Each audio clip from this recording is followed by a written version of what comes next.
আলুর দম চালু হয়ে গেছে। এখানে আলু ভাজা শুরু হয়ে গেছে। এবার আলু ভাজার পরেই প্রসেস চালু হবে আলুর দম। এখানে আলু ভাজা হচ্ছে।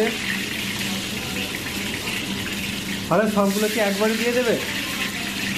ভালো বলছে, সব একবারে দিয়ে দেবো কড়াতে। এটা আমাদের মেসের কড়া।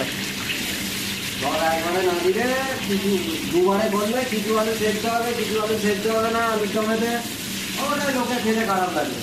তার জন্য একবারে দেওয়া হচ্ছে, যেহেতু আমাদের সেদ্ধ হলে হবে, যদি না হয় কোনোটাই হবে না। হ্যাঁ, এটা হচ্ছে মেন বক্তব্য। ভালো, যেহেতু আমাদের প্রধান এখানে রাঁধুনি ভালো, মানে হেড শেফ যাকে বলা হয়, তো তাই কথা শুনতে হবে যা বলবে। এখন আলু আছে, ঝাঁকড়িতে ওখান থেকে নেওয়া হচ্ছে। ওই এসে চার কটা আছে, তারপর এখানে কোড়া দিয়ে দেওয়া হবে।